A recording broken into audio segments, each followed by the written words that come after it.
बुद्ध ने एक दिन अपने सारे भिक्षुओं को इकट्ठा किया और हाथ में एक कमल का फूल लेकर वो वहाँ पर आए। फिर बैठ गए और उस कमल के फूल को देखने लगे। लोग हैरान हो गए। थोड़ी देर में बेचैनी शुरू हो गई। कोई खांसने लगा, किसी ने करवट बदली। बहुत देर हो चुकी थी।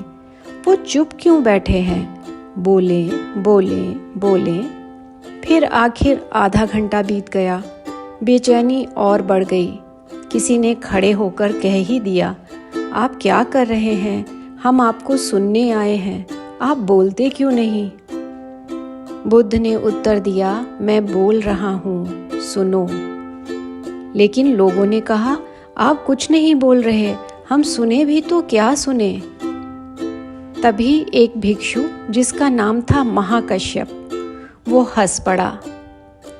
बुद्ध ने महाकश्यप को बुलाया और हाथ में पकड़ा हुआ कमल का फूल उसे दे दिया और कहा कि सुनो, जो शब्द से बोला जा सकता था वो मैं तुमसे कह चुका, और जो शब्द से नहीं बोला जा सकता था, भीतर ही बोला जा सकता था, वो मैंने महाकश्यप से कह दिया। अब तुम्हें पूछना है तो महाकश्यप से पूछ लेना। उस दिन महाकश्यप से बुद्ध ने क्या कहा था, ये लंबे समय तक बुद्ध के भिक्षु एक दूसरे से पूछते रहे, क्योंकि वो महाकश्यप से जब भी किसी ने पूछा तो महाकश्यप हंसने लगा और उसने कहा, जब बुद्ध न कह सके तो मैं क्यों इस उपद्रव में पड़ूं? उन्होंने कहा कि कहना होता तो बुद्ध ही तुमसे कह देते। जब बुद्ध भूल चूक नहीं किए तो मैं भी नहीं करने वाला।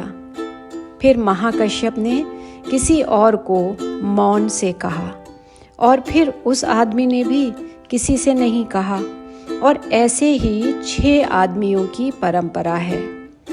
एक से दूसरे को मौन के माध्यम से वो संदेश पहुंचा।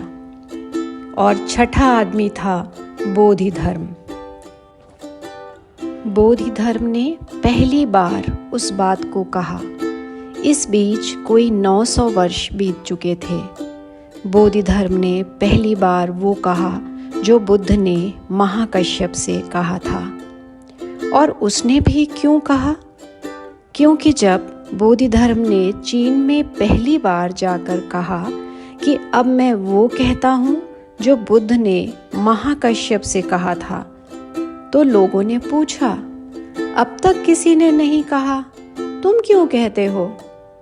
बोधिधर्म बोला, अब चुपचाप मौन की भाषा सुनने वाला कोई भी उपलब्ध नहीं है, इसलिए मजबूरी है।